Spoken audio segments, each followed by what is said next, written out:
जय श्री माता जी। समस्त ध्यान यात्रियों को इस चेतना का सादर प्रणाम।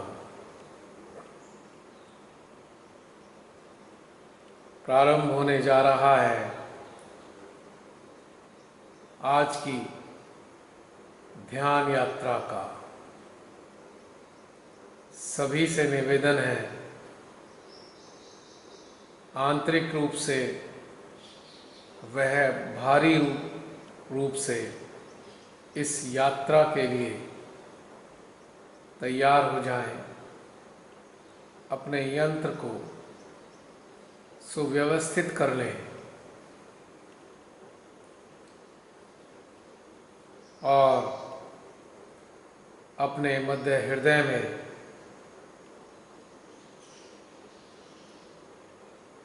आमंत्रित कर लें अपने समस्त ध्यान सहयोगियों को, यानी चित्त, मन, चेतना व जागृति। जो इस यात्रा को अच्छे से संपन्न बनाते हैं, इन सब की उपस्थिति हमारे अंतःकरण में नए नए आयामों को रचती है। इनके माध्यम से हम अपने ही भीतर में अनेकों प्रकार की विलक्षण विभूतियों के दर्शन करते हैं और उनकी उपस्थिति को हम अपने भीतर में आत्मसात करते हैं। ध्यान की यात्रा के दौरान जो भी स्थितियां हम आत्मसात करते हैं, ग्रहण करते हैं, वह हमारी चेतना को, हमारे आत्मज्ञान को उन्नत करती चली जाती हैं और धीरे धीरे हमारे अंतर्मन में अनेकों प्रकार के समाधान घटित होने लगते हैं और हमारी दृष्टि उच्च से उच्चतर होती जाती है। जैसे जैसे हमारी चेतना विकसित होती है, वैसे वैसे हमारा अंदरूनी स्तर उन्नत होता चला जाता है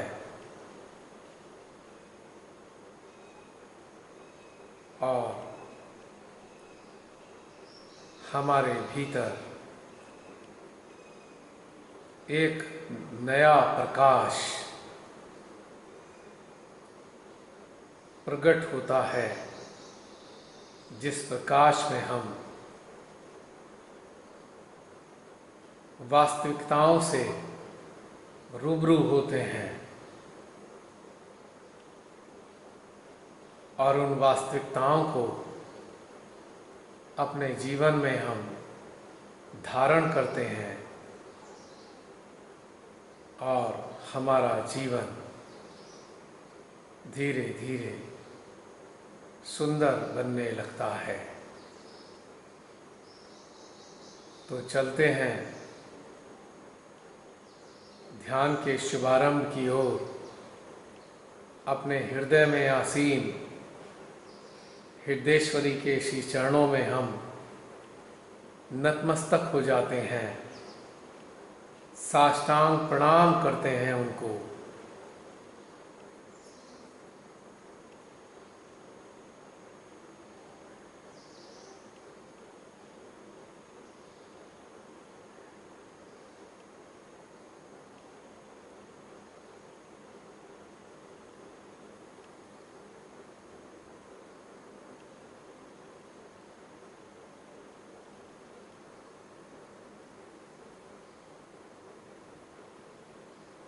श्री माँ के अनुग्रह को,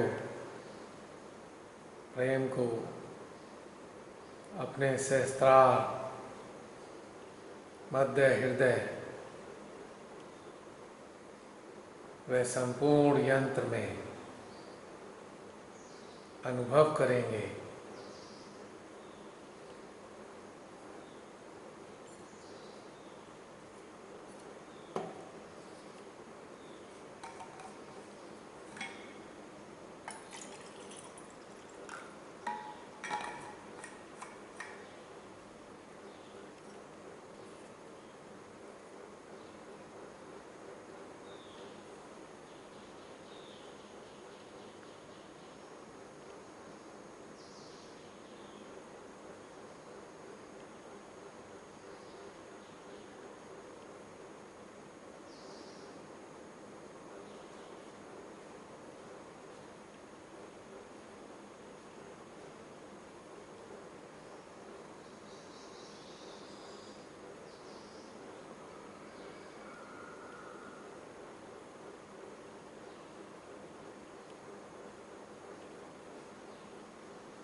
खिंचता हुआ सहस्त्रार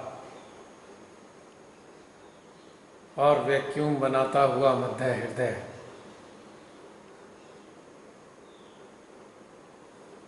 परमेश्वरी के प्रेम को अपने भीतर में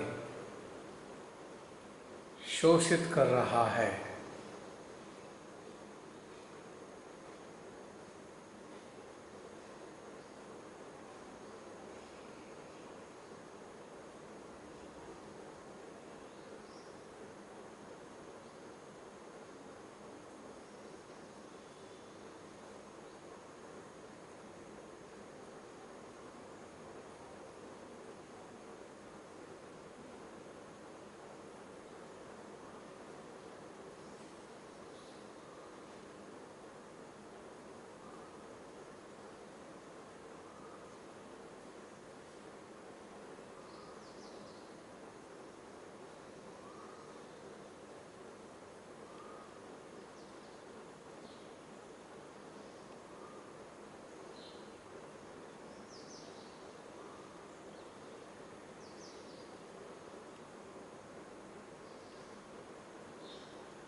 आंतरिक शांति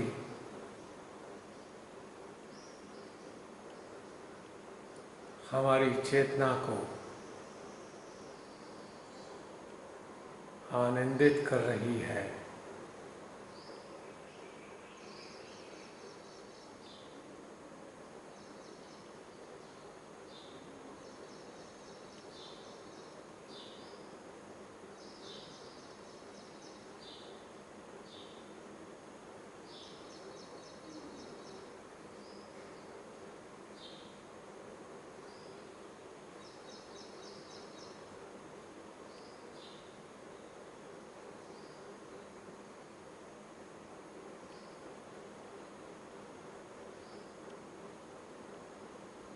धीमे धीमे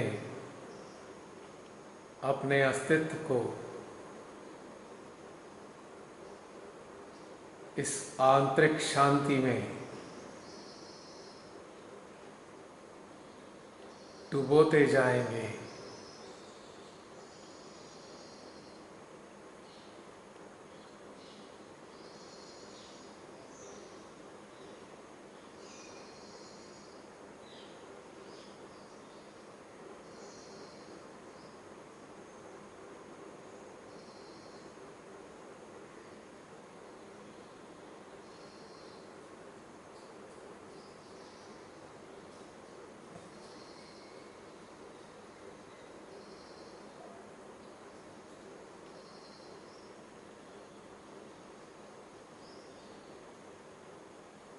अस्तित्व विहीनता की अनुभूति प्रगाढ़ हो रही है।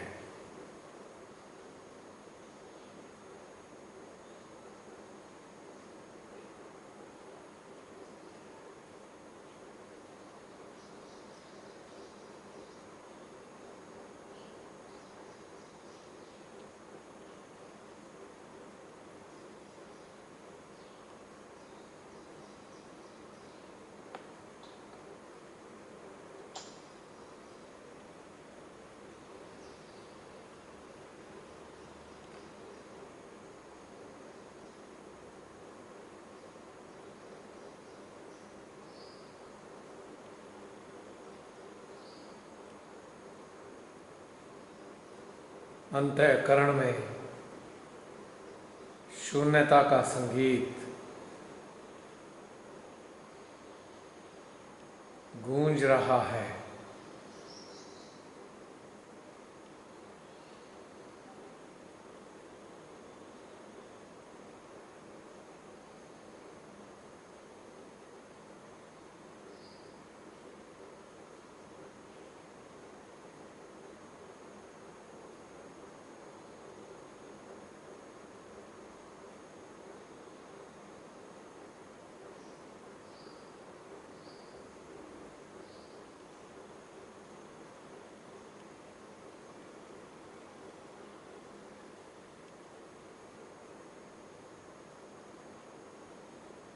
इक्का दुक्का मनोभाव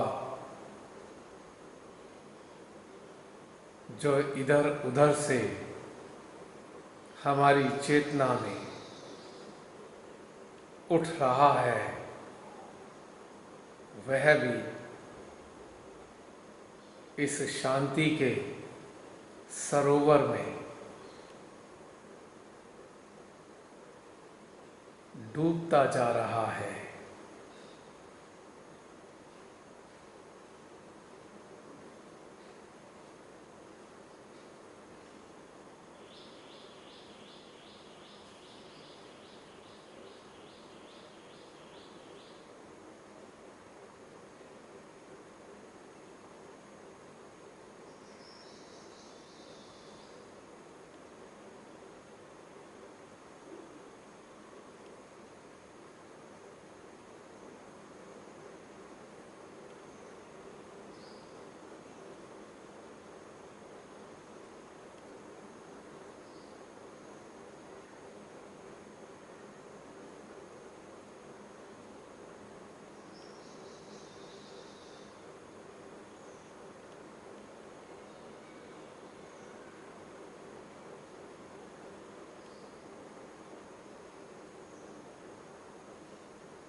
हृदय गदगद हो रहा है।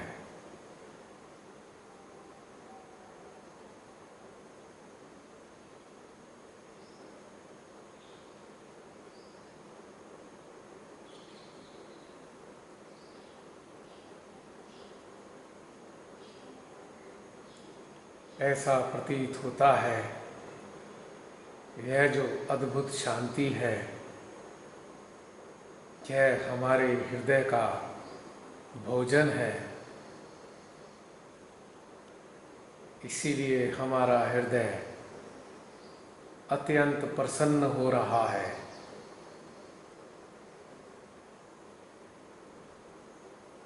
आम हालात में इस हृदय में अनेकों प्रकार की भावनाएं घूमती रहती हैं और जाने अनजाने में हमारा हृदय पीड़ित होता रहता है। किंतु अब आंतरिक शांति इस हृदय के कोने कोने में घटित हो रही है।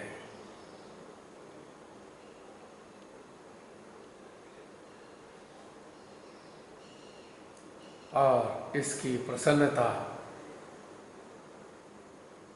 बढ़ती जा रही है।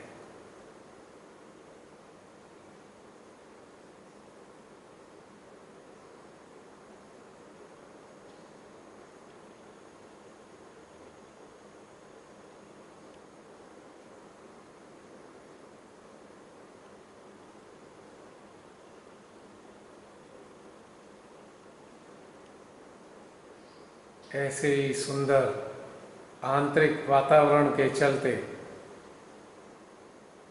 हम अपनी चेतना को अंतरिक्ष की गहराइयों में ले जाएंगे।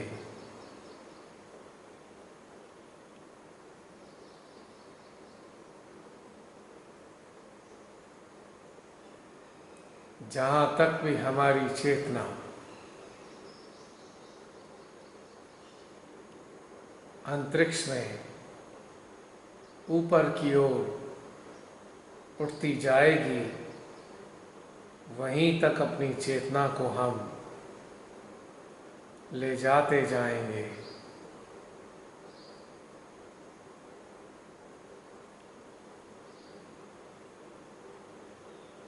और जहाँ पे ये जाकर स्थिर हो जाएगी, रुक जाएगी।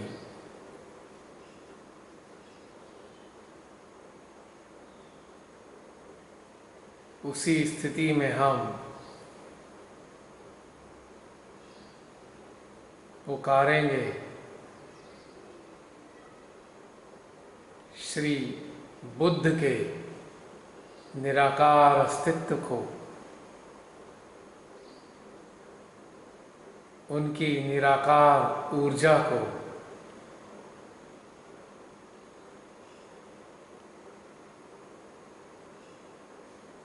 हे तथागत, हे प्रभु श्री बुद्ध, हमारी चेतना को अपने सानिध्य का आनंद दीजिए।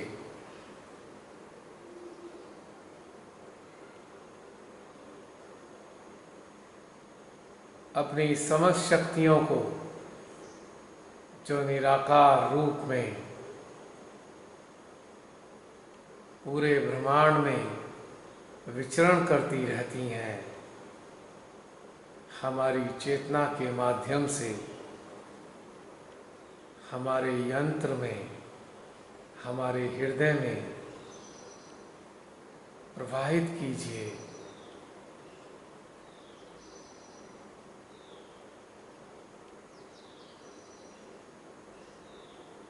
आपकी शक्ति के बिना हमारी यह खोज व्यर्थ है। आप ही तो खोज के सच्चे संस्थापक हैं। आपने कितने प्रयास किए हैं परम पिता को अपने भीतर में अनुभव करने का।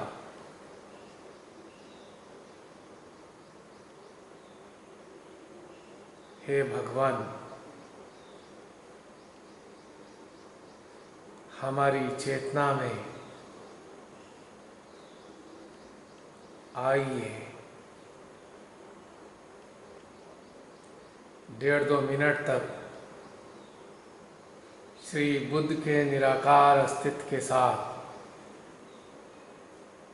अपनी चेतना को बनाए रखेंगे।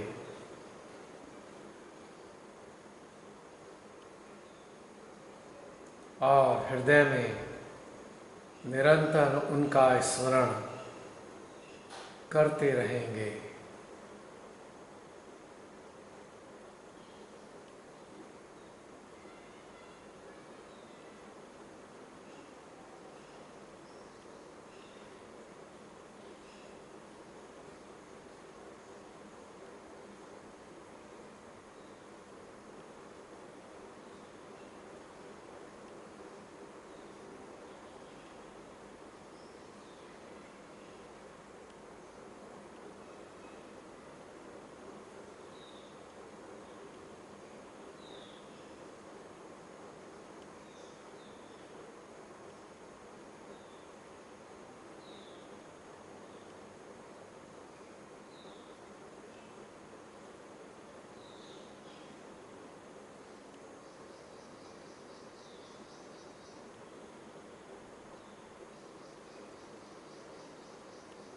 अब श्री बुद्ध से प्रार्थना करेंगे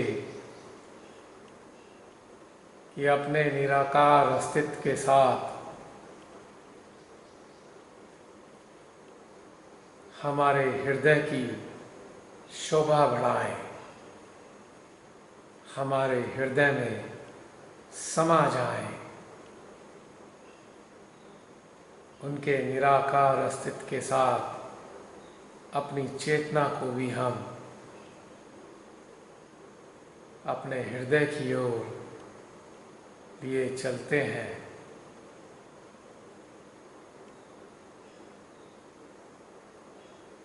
और साथ में अपने बाकी संगी साथियों को भी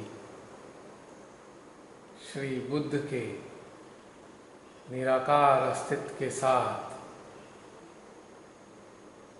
जोड़े रखेंगे अपने मध्य हृदय में।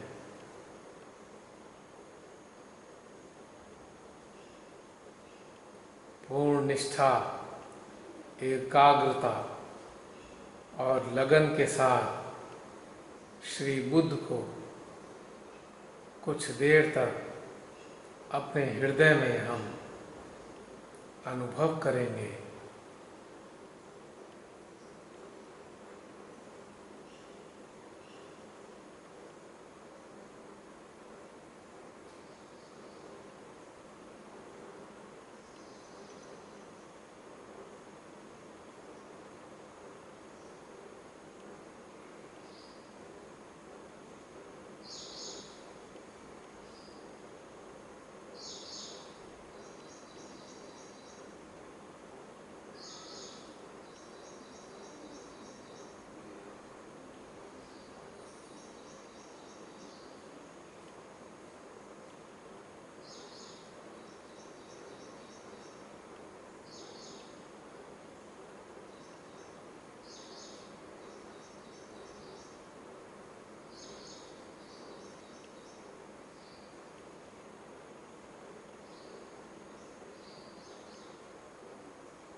अनुभव करेंगे मानो श्री बुद्ध हमारे संपूर्ण सूक्ष्म यंत्र में समा गए हैं और हमारे बाह्य अस्तित्व में भी वही उपस्थित है।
हमारा संपूर्ण अस्तित्व इस क्षण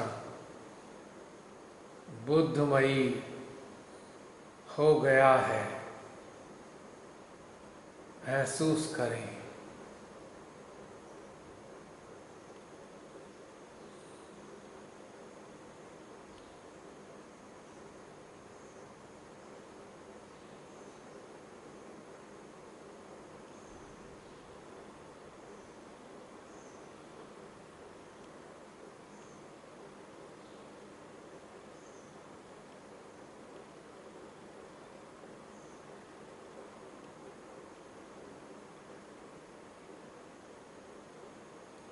बुद्धं शरणं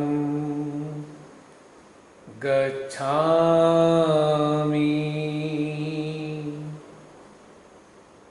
बुद्धं शरणं गच्छामि।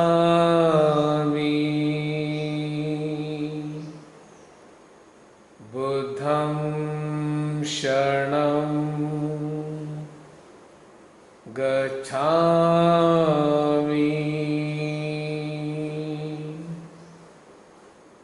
बुद्धं शरणं गच्छामि।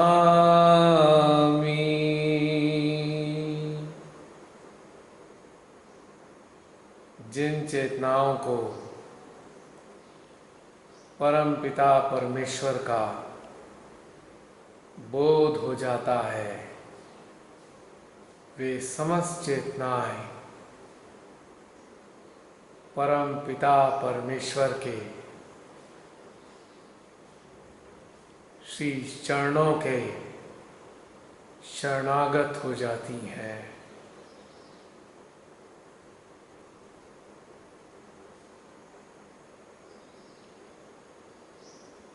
प्रभु का बोध मानव के भीतर से समस्त प्रकार के विकारों का ह्रास कर देता है। जब तक पूर्णतया परम पिता को हम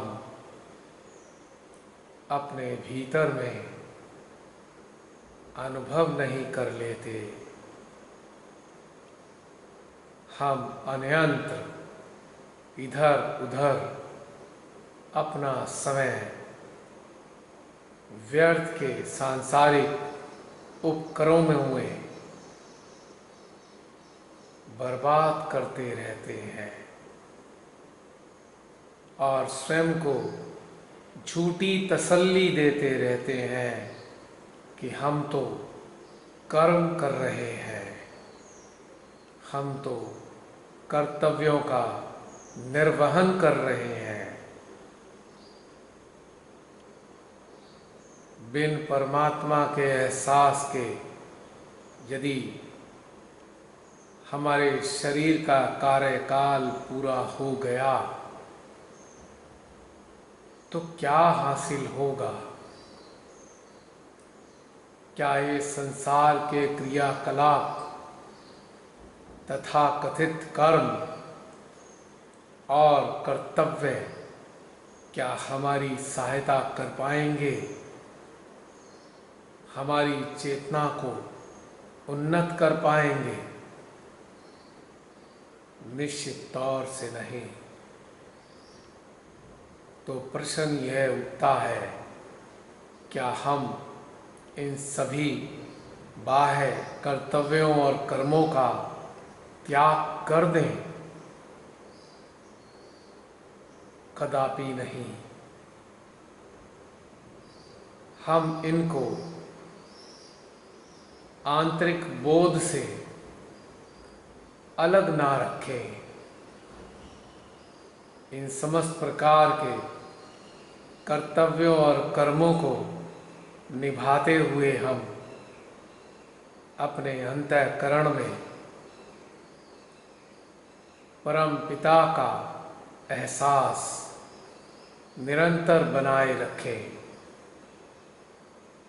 इससे यह लाभ होगा कि हम उन तथाकथित कर्मों और कर्तव्यों में लिप्त नहीं हो पाएंगे।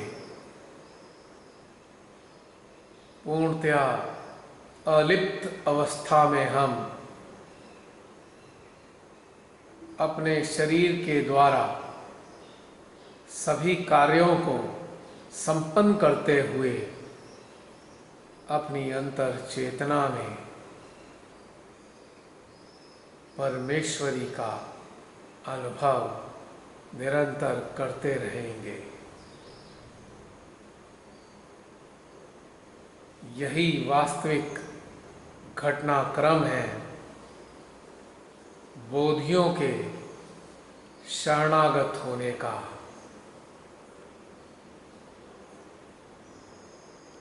बुद्धं शरणं गच्छामि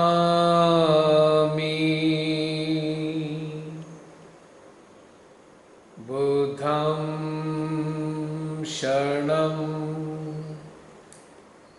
गच्छामि।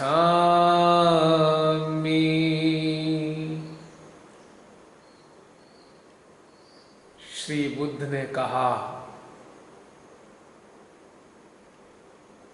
प्रभु शून्य है,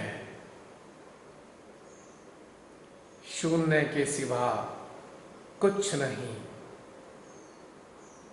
यह वक्तव्य देकर उन्होंने परम पिता को नकारा नहीं, वरन यह कहा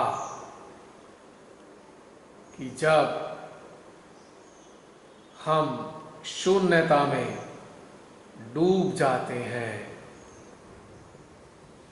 तभी प्रभु का हमें आभास होता है। आंतरिक शून्यता उनका सानिध्य है। आंतरिक शून्यता उनका वात्सल्य है। आंतरिक शून्यता उनकी शक्ति है। आंतरिक शून्यता उनका प्रेम है। आंतरिक शून्यता उनकी गोद है। आंतरिक शून्यता उनका साम्राज्य है। हमको हर हाल में समस्त प्रकार के दैहिक, भौतिक, मानसिक, भावनात्मक उपक्रमों को करते हुए भी शून्यता का आवरण ओढ़े रखना है। यह शून्यता का आवरण हमें साक्षी बनाता है। यह शून्यता का आवरण हमें दृष्टा बनाता है। और यही शून्यता का आवरण ओढ़े हुए हम अपनी चेतना को निरंतर विकसित करते चले जाते हैं।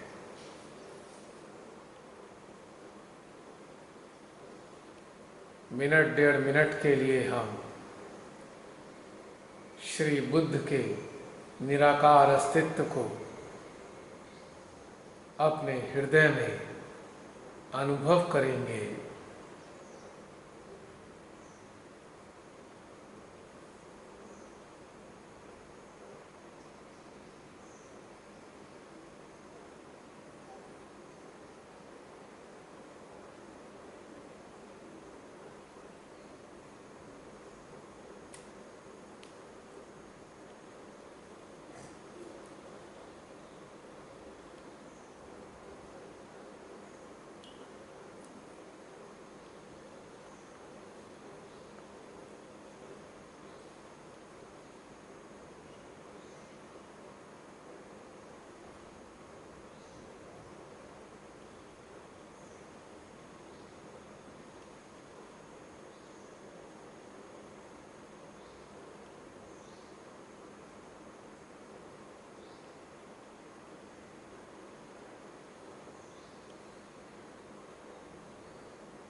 और अब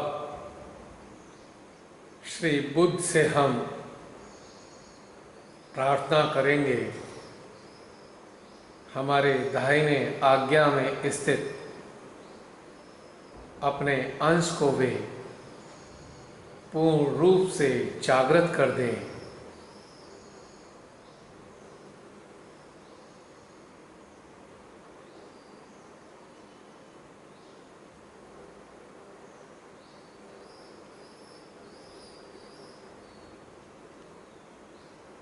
अपनी ऊर्जा से वो इसको पोषित कर दें। मिनट डेढ़ मिनट के लिए अपने मध्य हृदय से श्री बुद्ध की निराकार ऊर्जा को अपने दाहिने आज्ञा में हम प्रवाहित करेंगे।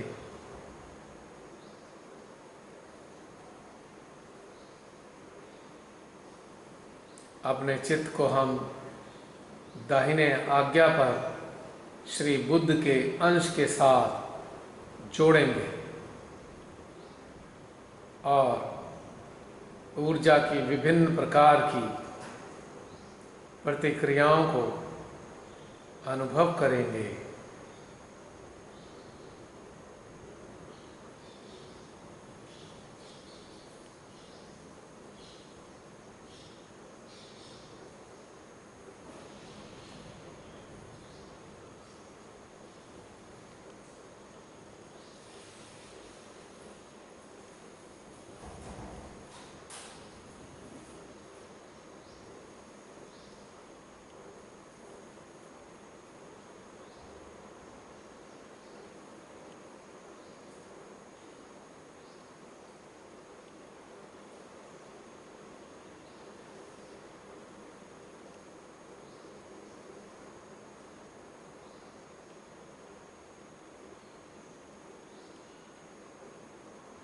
हल्की हल्की हलचल हमारे दाहिने आज्ञा में घटित हो रही है।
श्री बुद्ध ने हमें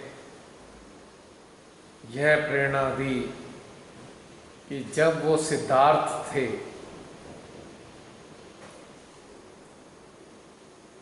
परमात्मा की खोज में, वो घर बार त्याग कर निकल पड़े। स्थान स्थान पर उन्होंने परम पिता को खोजा, अनेकों प्रकार के अथक प्रयास किए, सच्चे हृदय से साधना की, जिसने जैसा बताया परमात्मा को खोजने के लिए उन्होंने किया। जो उनके अंतःकरण में आया वह उन्होंने किया। जो भी किया पूर्ण निष्ठा, ईमानदारी, सत्यता और लगन के साथ किया। उन्होंने हमें यह प्रेरणा दी, यदि आप भी परमेश्वर को खोज रहे हैं तो आपकी लगन, निष्ठा, इच्छा, ईमानदारी के साथ प्रयास सच्चे होने चाहिए। इतने दिन तक लगातार वे खोजते रहे और बताया जाता है कि जब वो इस प्रकार की समस्त खोजों से थक गए, या यूं कहें उन्होंने अपने संज्ञान में आने वाले समस्त प्रकार के प्रयास कर लिए, तब एक वृक्ष के नीचे बैठे और उन्हें परम पिता का आभास हुआ। यानी कि परम पिता परमेश्वर हमको अपने समक्ष प्रकट करने के लिए यह चाहते हैं कि हम सच्चे हृदय से, लगन से, निष्ठा से, भक्ति से, शक्ति से, सामर्थ्य से उनको खोजें। और जिस दिन हमारी खोज उनकी निगाह में पूर्ण हो जाती है, वे प्रकट हो जाते हैं।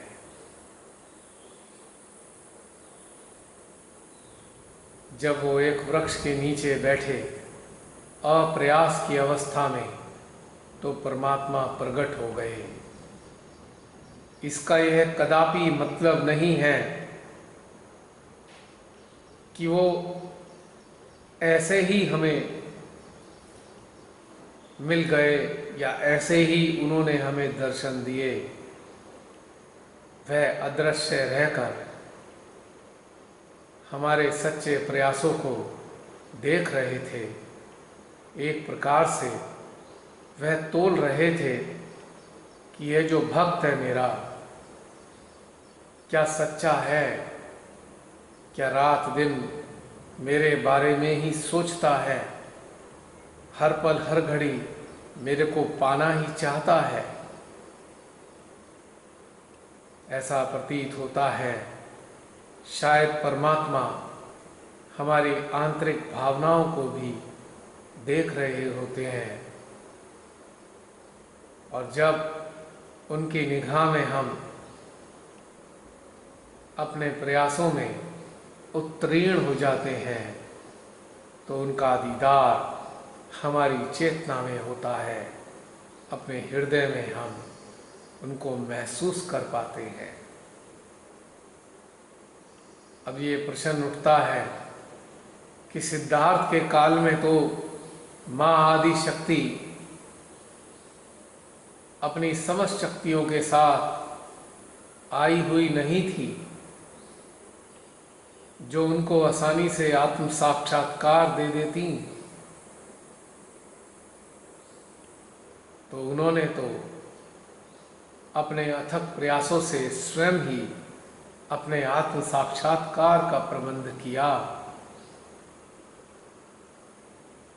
तो क्या हम भी सिद्धार्थ बनकर उन्हीं की तरह घर संसार छोड़कर यहाँ वहाँ अपने भीतर में परमात्मा को खोजें? कदापि नहीं।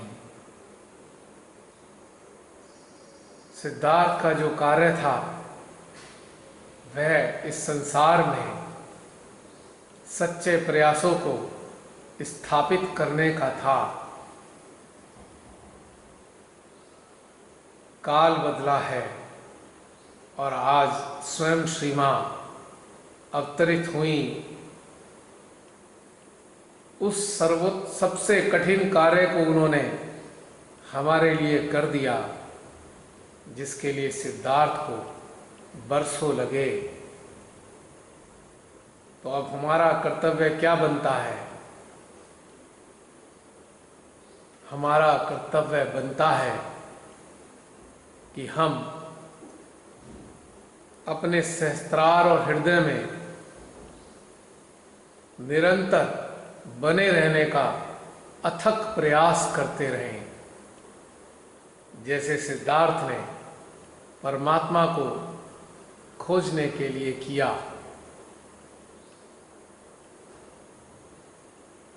तभी जाकर हमारी साधना सफल होगी। 1 मिनट के लिए हम अपने हृदय में श्री माता जी का ध्यान करेंगे, उनके अस्तित्व को अपने हृदय में महसूस करेंगे।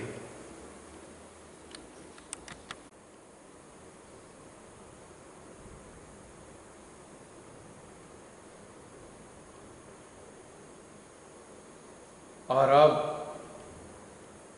अपने हृदय में अनुभव करेंगे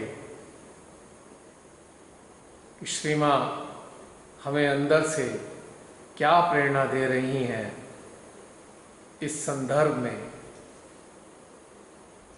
हमको वास्तव में क्या करना चाहिए।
आप सभी के हृदय में यकीनन कुछ ना कुछ परमेश्वरी से प्रेरणा मिली होगी। इस चेतना के हृदय में तो एक सीधी सच्ची सी बात आ रही है और वह यह है, प्रयास वांछित है तब तक जब तक हमारे सहस्त्रार व हृदय में परमेश्वरी अपने दोनों ही अस्तित्वों में, यानी कि माँ आदि शक्ति के निराकार स्वरूप में तो सहस्त्रार पर और माँ जगदम्बे के अस्तित्व में हमारे मध्य हृदय में हमें ना आभासित होती रहें। जब तक इन दोनों प्रकार के आभासों को आभासित करने के लिए प्रयास जारी रखें और जब ये दोनों कार्य बन जाएं, दोनों स्थानों पर परमेश्वरी अत्यंत प्रेम के साथ आपकी ओर दृष्टि रखकर यह कहती प्रतीत हों, आ गए मेरे बच्चों, युगों युगों से प्रतीक्षारत थी मैं तुम्हारी चेतनाओं की। इस स्तर पर जिस क्षण तुम विकसित हो जाओगे उसके बाद ही मैं अपने समस्त कार्यों को तुम सबके यंत्रों के माध्यम से अंजाम दे पाऊंगी, कर पाऊंगी। यानी कि यदि हमको दोनों स्थानों पर ऊर्जा की अनुभूति नहीं होती है, तब तक निरंतर रात दिन यही प्रयास करते रहें, अभ्यास करते रहें कि दोनों जगह पर उनकी निराकार शक्तियाँ उपलब्ध हों और हम उनको आभासित करते रहें। और यदि ये बात बन जाती है, जब वे रहने लगती हैं, तो उसके बाद हम पूरी तरह समस्त प्रकार के प्रयासों का त्याग कर दें और अपनी चेतना को अपने हृदय में परमेश्वरी के हवाले कर दें और अपने संपूर्ण यंत्र को उनके चरणों में समर्पित कर दें। जैसी उनकी इच्छा होगी वैसे ही वो हमको भीतर में प्रेरणा देती रहेंगी और हमारे यंत्र के माध्यम से अपने समस्त कार्यों को कराती चली जाएंगी। तो यहाँ पर हमें ऐसी अवस्था में हमें अप्रयास की स्थिति को अपनाना है, जैसे कि सिद्धार्थ ने बुद्ध बनने के उपरांत किया। जब सिद्धार्थ को पूर्णतया बोध हो गया तो सिद्धार्थ समाप्त हो गए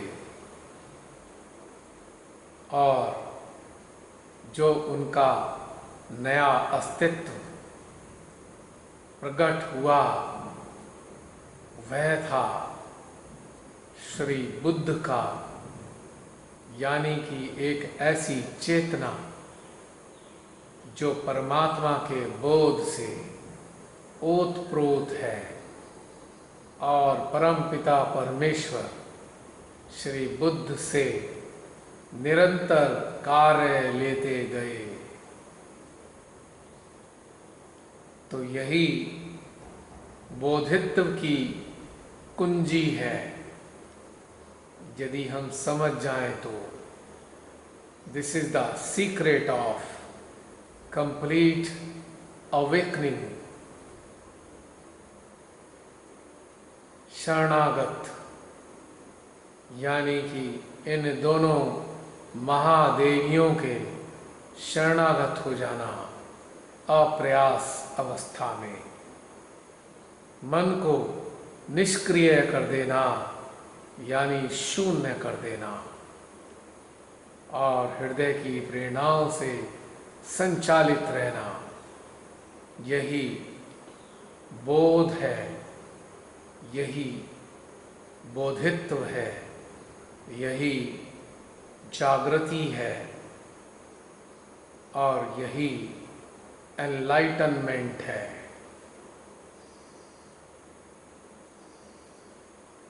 महसूस करें अपनी ओर दृष्टि करते हुए, क्या हम अनुभव कर पाते हैं निरंतर श्री माँ को उनके दोनों ही अस्तित्वों में?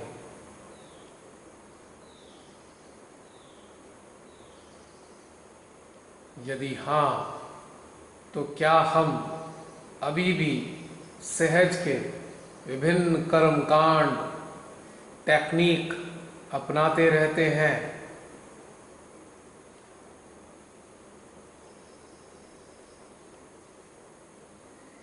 यदि उत्तर हाँ में है तो समझना होगा ऐसी दशा में यह सभी त्याज्य है। कृपया सभी इस बात को अन्यथा ना लें।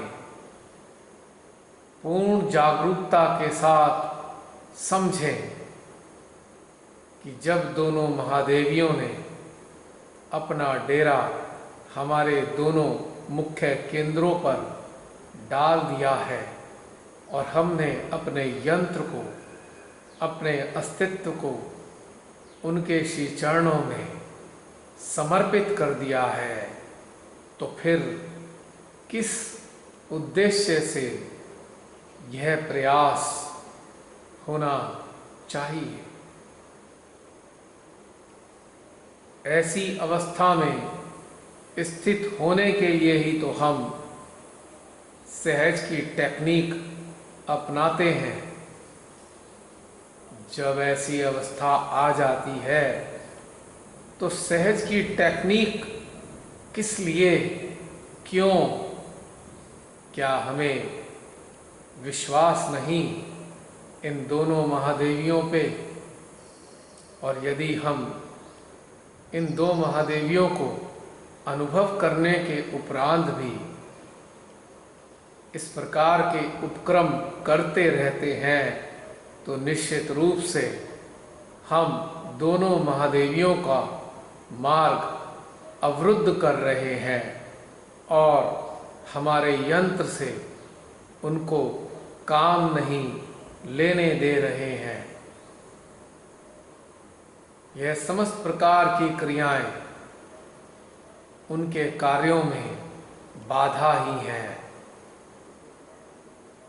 और यदि दोनों महादेवियां निराकार अस्तित्व में हमें अनुभव नहीं देती हैं तो आप जो चाहे करें, कितने ही कर्म कांड करें और कितने ही प्रयास करें, ये सभी वांछित हैं, आवश्यक हैं,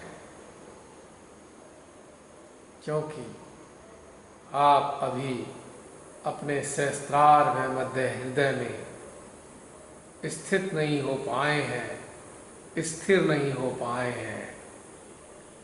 तो श्री बुद्ध ने ये बताना चाहा है कि जब परमात्मा से एकाकार हो जाते हैं तो किसी भी प्रकार के प्रयास की आवश्यकता नहीं रहती।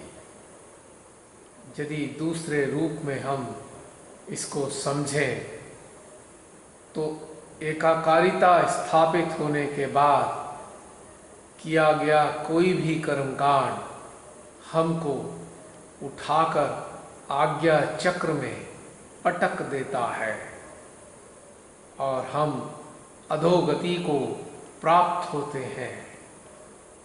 यह समझना आवश्यक है। हम जाने अनजाने में अनेकों प्रकार की सहज की कंडीशनिंग का शिकार होकर अपनी अच्छी खासी अवस्था को भी हम नकार देते हैं और अन्यों की देखा देखी मानसिक आधार पे चलते हुए अपने उत्थान से वंचित रहते हैं। तो कम शब्दों में यदि हम समझें तो प्रयास और अप्रयास यह दो चेतना की अवस्थाएं हैं। यदि चेतना परम को निरंतर महसूस करती है तो प्रयास अर्थहीन है। यदि नहीं करती है तो अप्रयास की अवस्था के बारे में सोचना भी व्यर्थ है। तब हमको किन्हीं कंडीशनिंग कर्मकांड की सहायता लेकर अपने को स्थापित करना होगा। इन दोनों ही बातों को हमें बहुत अच्छे से पूर्ण जागरूकता के साथ अपनी चेतना में उतारना होगा। तभी हम बोधित्व की ओर अग्रसर हो पाएंगे और श्री बुद्ध को अपने भीतर में, अपनी चेतना में, अपने संपूर्ण अस्तित्व में अनुभव कर पाएंगे।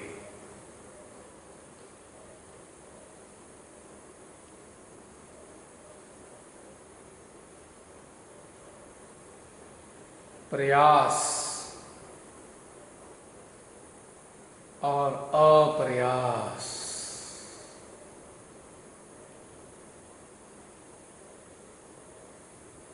प्रयास के समय हम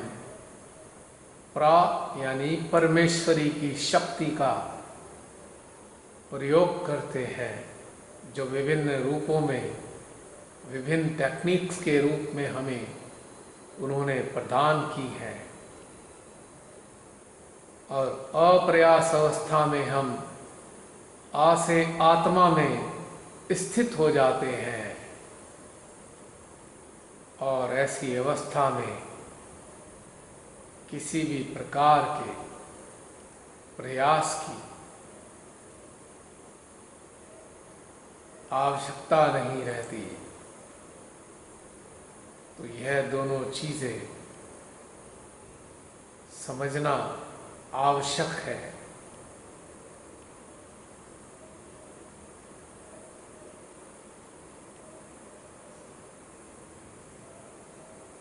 अपने हृदय में हम श्री बुद्ध को, उनके निराकार अस्तित्व को महसूस करते हुए उनसे प्रार्थना करेंगे,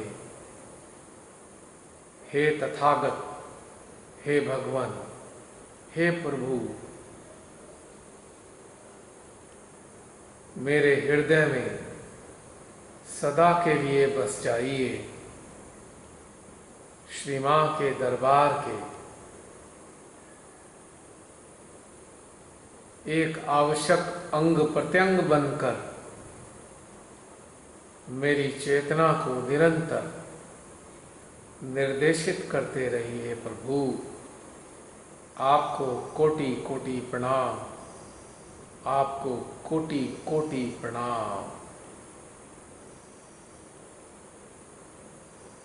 इसी के साथ ध्यान का ये अध्याय, यह यात्रा समाप्त होती है। जय श्री माता जी।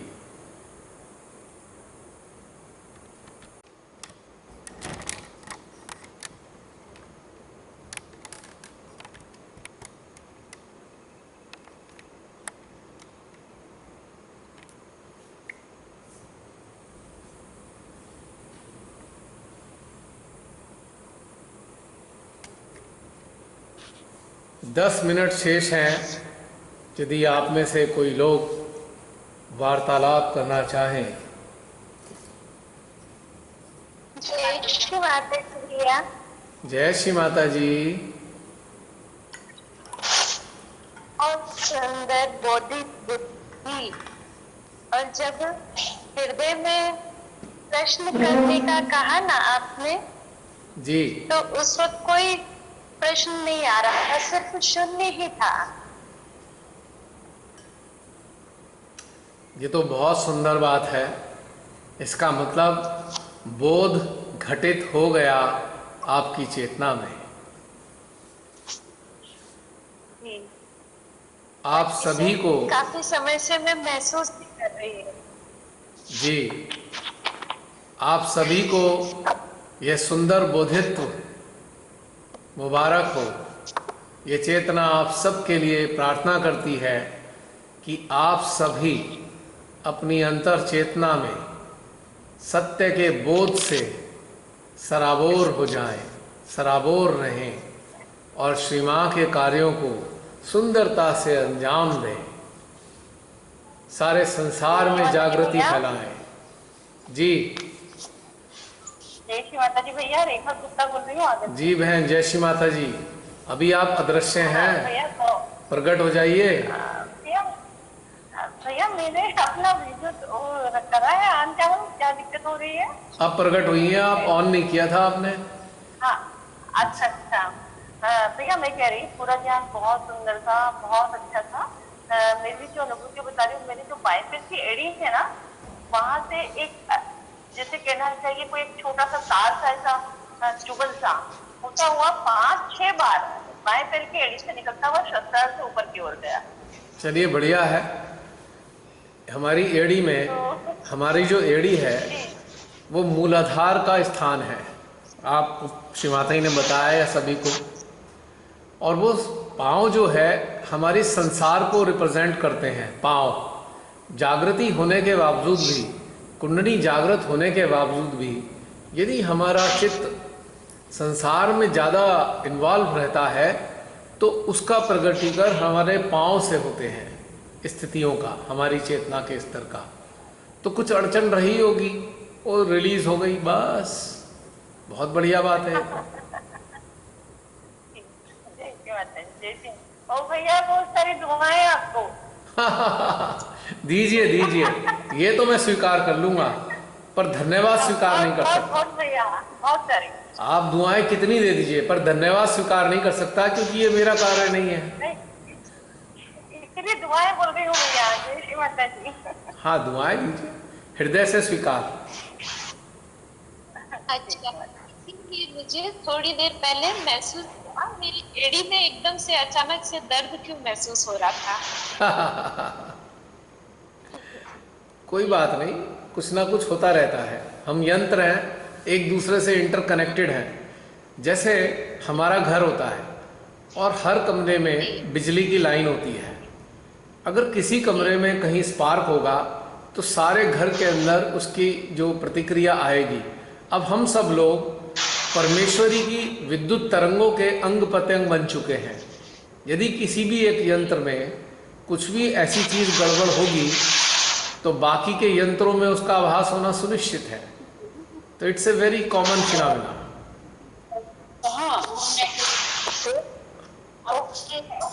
जी बताइए। और बहन 6 मिनट रह गए हैं।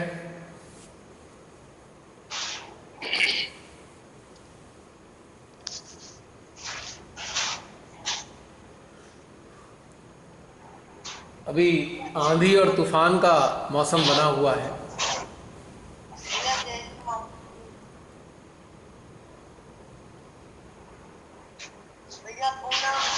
जी दीदी बोलिए। जय श्री माता जी। आज बहुत शून्य था, आज्ञा से बहुत खिंचाव और कोई घूम रही हो, छत पे कुछ घूम रहा हो जैसे। बहुत अच्छा लगा, बहुत ही अच्छा, बहुत बढ़िया, हुआ, बहुत बहुत बढ़िया। बात नहीं आ रही दीदी आवाज नहीं आ रही भैया? हाँ जी आपको आवाज नहीं आई? आ रही है। थोड़ा पास रख के बोलेंगे तो अच्छा रहेगा, पास से। जय श्री माता जी भैया। जय श्री माता जी राकेश जी। भैया मेरे को लग रहा है बाहर ओले गिर रहे हैं। अच्छी बात है। बारिश ओले गिर रहे हैं और हमारे अंदर हम सबके भीतर चैतन्य गिर रहा है। बिल्कुल बिल्कुल जी, बड़ा आनंद आया। मतलब we cannot express this in words. Yes, of course. जी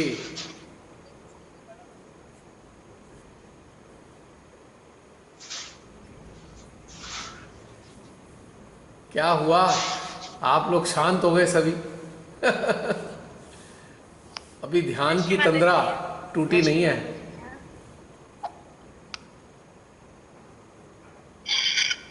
भैया बोलने को तो सबके पास बहुत कुछ है, पता नहीं बोल क्यों नहीं रहा कोई। इतना भरे पड़े सब है, सब भरे पड़े बहुत कुछ लेकर, पर पता नहीं क्यों नहीं। पता नहीं।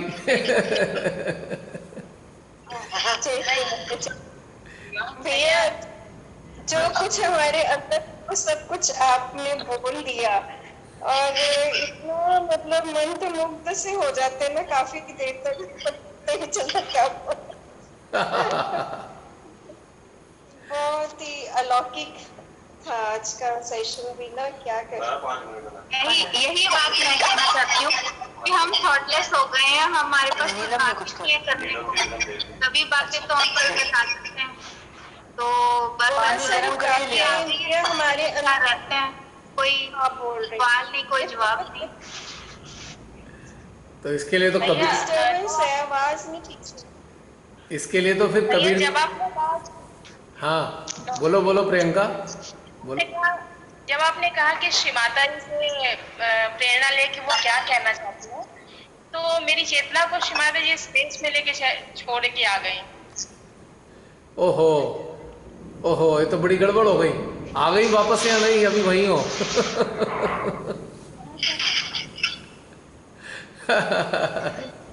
ये तो बहुत अच्छी बात है, उन्होंने समझाया। मेरी चेतना यही कहती है कि भैया पूरी कलेक्टिविटी का नेतृत्व करें, भैया सहयोग को जो आगे लेके जाएं, जिस तरीके से आप ध्यान करवा रहे हैं, हमारा सहयोग। अरे बहन, मैं क्या, मेरे पास तो कुछ है ही नहीं, कुछ भी सोच नहीं है, नथिंग। जो उनकी मर्जी, जैसा चाहे रख ले। परमेश्वरी तो जानते ना, अभी आज आपने कहा कि वो अदृश्य रूप से हम सबकी साधना को देख रही है, तो आपकी साधना को भी तो देख रही है। तो देखती रहे, वो तो उनके तो विश्व में हजारों लाखों बच्चे होंगे जिनके जरिए वो काम ले रही हैं। हम कोई विशेष थोड़ी हैं मैन, आप सब विशेष हैं और आप सब उनकी संतान हैं, तो आप सबके जरिए भी तो काम चल रहा है। कोई एक जने से सारा कार्य थोड़ी होता है, सबके सहयोग से सारा कार्य चलता है। बड़ा ऊपर से ऊपर है। हाँ जी, ऊपर से ऊपर। अरे ये सब बेकार बात है। It is all mental, it is all mental, कुछ नहीं है इसमें रखा। इन बातों से परहेज करना चाहिए।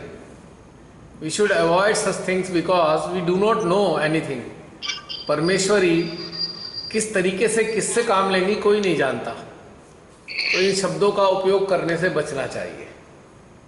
ओके भैया। हाँ, क्योंकि हम तो कुछ है ही नहीं ना। अब आप देखिए, पानी की टंकी दिखाई दे रही है, पर उसमें पानी आएगा नहीं आएगा, टंकी अपने पानी को नहीं भर सकती। पानी किसी और के जरिए से भरा जाएगा और जरिए से ही बटेगा। ना टंकी के पास भरने की क्षमता है और ना देने की क्षमता है, ये समझ लीजिए।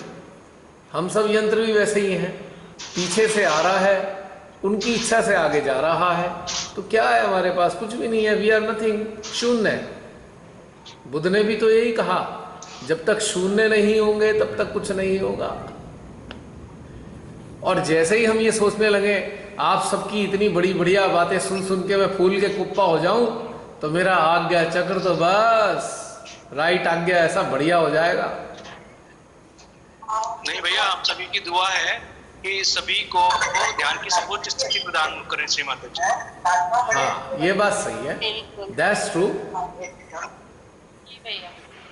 अब सोच लीजिए, आपकी बातें सुन सुन के आपके इस भाई को अहंकार चढ़ गया तो क्या होगा, कितना नुकसान होगा सबका। अली जरा। हमारा तो होगा ही आप सबका भी बहुत नुकसान हो जाएगा। तो try to avoid to use such words. सालों से आप इस चिंता ये हम लोग लेके चल रहे हैं भैया साथ में। अब देखो ना आगे पीछे देख प्रियंका, कितने सारे बढ़िया बढ़िया सहजी अहंकार से ग्रसित हो गए। क्या तुम चाहती हो तुम्हारा ये भाई भी अहंकार से ग्रसित हो जाए? माता जी, सबको जय श्री माता जी। भैया आज का ध्यान बहुत बढ़िया था। मेरा तो अभी तक हृदय सहस्त्रार्थ एक साथ हुआ और बाद में अखाड़ पे आ जाता है अपने आप आत्मा पर। ठीक है ना भैया? जय श्री माता जी। जय श्री माता जी। भैया मैं ये कहना चाहती हूँ कि ध्यान के दौरान मेरे को जैसे राइट आज्ञा पे आपने चित्र रखवाया था, तो राइट आज्ञा से क्लियरेंस हो रही थी और ऐसा लग रहा था कि बैक आज्ञा में खिंचाव हो रहा है बहुत जोर के, और राइट आज्ञा का सब कुछ बैक आज्ञा से निकल रहा है, खिंचाव हो रहा था, बहुत आनंद आ रहा था खिंचाव में।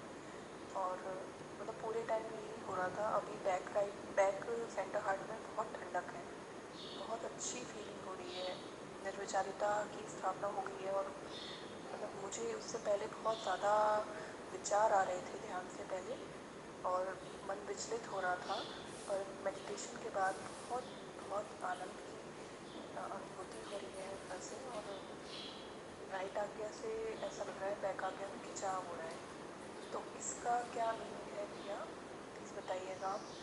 और आपको बहुत सारी दुआएं भैया, बहुत हृदय से, बहुत अच्छा लग रहा है ध्यान करने में। और ऐसा लगता है कि रोज़ ही आनंद आ रहा है। मतलब मैं रोज़ बोल नहीं पाती हूँ, पर बहुत आनंद आ रहा है, बहुत। और जब आपने बोला था श्री माता जी क्या प्रेरणा दे रही है, तो हृदय में यही आया था कि मतलब सबको प्रेम देना एक समान, और परमात्मा की बनाई हुई सभी चीज़ों को, जो भी परमात्मा के बनाए हुए सभी लोग हैं, उन सभी के लिए एक समान प्रेम दीजिए। और तभी हृदय में श्री माता जी और सहस्त्रार्थ पे भी माँ विराजमान होंगी, इस तरह से हृदय में प्रेरणा आई थी। जय श्री माता जी।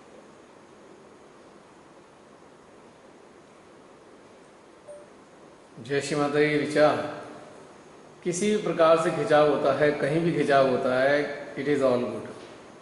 जो भी हो रहा है हमारे यंत्र में, उसे होने देना रहना चाहिए, क्योंकि हमारा यंत्र इतना कॉम्प्लिकेटेड है, इतना पेचीदा है कि सारी की सारी चीज़ हम अंडरस्टैंड नहीं कर सकते। कर सकते हैं अंडरस्टैंड काफ़ी हद तक, यदि हम अलर्ट हों। आप जो भी आपका अनुभव होता है वो 100% अलर्ट होने के बाद अनुभव करके देखें। यानी कि जो हो रहा हो उस वक्त आप पूरी तरीके से 100% अलर्ट रहें, और इस चीज़ का अलर्ट रखें अपने आप को कि आपका जो चित्त है उस वक्त कहाँ पर है। चित्त की ही प्रतिक्रिया होती है हमारे यंत्र में, हमेशा याद रखिए। एक गोल्डन रूल है ये कि जो भी हमारे यंत्र में होगा, हमारी चित्त व चेतना की प्रतिक्रिया होगी। तो हमको अलर्ट होकर ये हमेशा ध्यान रखना चाहिए कि हमारा चित्त और चेतना हमारी कहाँ पर अटैच है।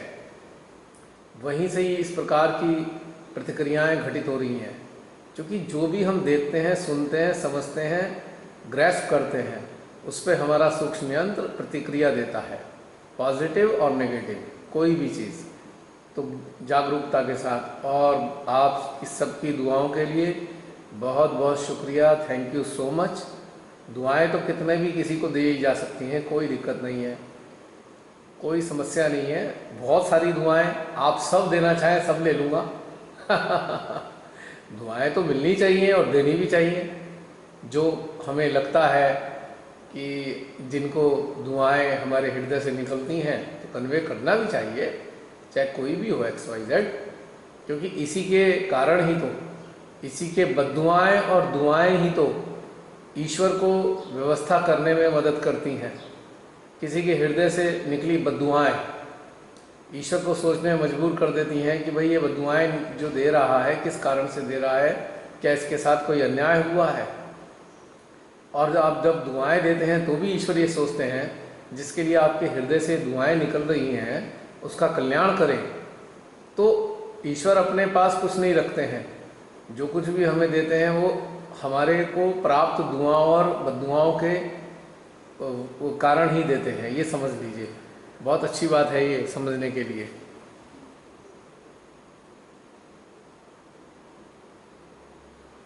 भैया जय श्री माता जी। दिल में और भाव थे कि पहली बार मैं अपने पूरे दिलो दिमाग से अब अच्छी तरह आपके साथ जुड़ी हूँ और उसका आनंद ले गई हूँ। हर बार ये सोच के छोड़ देती थी ये तो बड़ा लंबा है पर इस पर बहुत मज़ा आ रहा है, बहुत आनंद आ रहा है। आपको कोटि कोटि धन्यवाद, आपको खूब ब्लेस करें, आप हमें अपने साथ जोड़े रखें। जय श्री माता जी। जय श्री माता जी। बहन, ये तो बहुत अच्छी बात है कि आपको बहुत आनंद आ रहा है, और मेरा तो यही है, आप सबसे मेरा यही निवेदन रहेगा कि आप केवल और केवल श्री माँ से हृदय में जुड़े रखिए। हम लोग तो कुछ है ही नहीं, उनके यंत्र हैं, वो तो अपने यंत्र बदलती रहती हैं। She keeps on changing the instruments. जिसकी ज़रूरत है उससे वो मिला देती हैं, और जब ज़रूरत समाप्त हो जाती है तो हटा देती हैं। और ये हमारा कुछ होता ही नहीं है, इसमें सब उन्हीं का खेल है। हमको बस यही याद रखना चाहिए कि उन्हीं के ही सारा घटनाक्रम बना हुआ है और वही संचालित कर रही हैं सब कुछ। और मैं किसी को जोड़ने वाला और हटाने वाला होता कौन हूँ, मेरी क्या हैसियत है। सब कुछ उन्हीं का खेल है। हम सब उनके नेटवर्क से जुड़े हुए हैं, उनके नेटवर्क में के कारण ही हम एक दूसरे से जुड़े हैं, अन्यथा हम कहाँ जानते थे एक दूसरे को। हम सब लोग कहाँ जानते थे, शिमा ने ही तो जोड़ा है हमें एक दूसरे से। तो उन्हीं के नेटवर्क के अधीन रहना है हमें, बस शिमा से जुड़े रखिए, बाकी सब सही है। यदि आपको किसी से भी जुड़े रहना है तो सबसे पहला काम यही करना होगा कि शिमा से जुड़े रहना पड़ेगा। और जब उनसे जुड़े रहेंगे तो उनकी मर्जी होगी कि किससे हमें जोड़ेंगी और किससे हटा देंगी।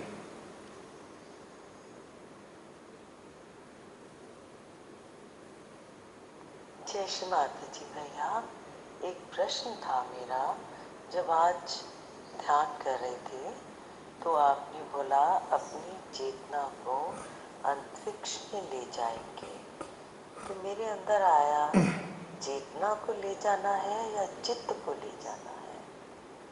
तो मेरा ख्याल चित्त को लेके जाती हूँ। अगर मैं चित्त को लेके जाऊं तो क्या गलत है?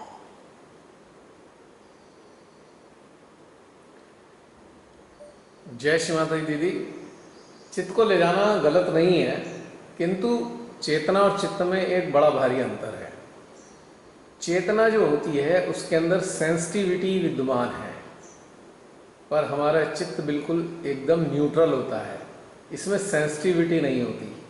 जैसे कि आपने देखा होगा सीसीटीवी कैमरे लगे होते हैं, तो कैमरे का काम केवल रिकॉर्ड करना है, मतलब देखना है। कैमरे का काम है केवल वॉच करना।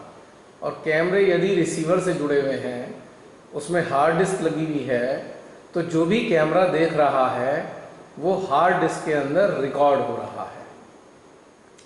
तो इसी प्रकार से चित्त जो है सीसीटीवी कैमरा है और हमारी जो चेतना है वो रिकॉर्डर है। अब चूंकि हमें किसी भी शक्ति के साथ हम उसके निराकार अस्तित्व के साथ जुड़ने जा रहे हैं, तो चित्त की जो सेंसिटिविटी है वो इतनी नहीं होती है कि उसकी उन शक्तियों की सारी चीज़ों को एब्जॉर्ब कर सके, लेकिन हमारी चेतना के अंदर सेंसिटिविटी होती है। चित्त न्यूट्रल है तो दो चेतना जो है वो अलाइव है, ये समझ लीजिए। हालांकि चित्त भी जागृत हो जाता है, लेकिन चित्त के जागृत होने का मतलब केवल ये होता है कि चित्त जो है केवल सार्थक चीज़ों की तरफ ही अटैच होता है। जब चित्त जागृत हो जाता है तो निर्थक चीज़ें ये नहीं पकड़ता। लेकिन हमें चाहिए सेंसिटिविटी कि हम किसी भी शक्ति के निराकार अस्तित्व के साथ कनेक्टेड हैं, तो हमारी चेतना उस शक्ति के साथ एकाकार हो जाए और डायरेक्ट वो सारी की सारी चीज़ें हमारी चेतना में ग्रहण कर ली जाएं, हमारी चेतना के द्वारा ग्रहण कर ली जाए उनकी जो भी खूबियां हैं। लेकिन चित्त के अंदर ये खूबी नहीं होती। चित्त तो एक तरीके का इन्फॉर्मर है, ऐसे समझ लीजिए। अगर चित्त को हम कहीं लगाते हैं तो भी चेतना ही ग्रहण करती है ना, चित्त और चेतना का कोऑर्डिनेशन होता है। लेकिन जब हम ऐसी दिव्य शक्तियों के साथ कनेक्ट होते हैं तो हमें अपनी चेतना को कनेक्ट करना चाहिए, उससे हमें लाभ होता है। हो सकता है आपको थोड़ी सी बात समझ ना आ रही हो, किंतु फिर दोबारा कहना चाहूँगा कि चेतना के पास सेंसिटिविटी है, एब्जॉर्ब करने की क्षमता है, और चित्त के पास केवल देखने की क्षमता है, वो एब्जॉर्ब नहीं कर सकता। तो ये चीज़ थोड़ी सी डिफरेंस है इसमें समझने के लिए, और मैं उम्मीद करता हूँ अब आपको थोड़ा थोड़ा समझ में आ गया होगा दीदी।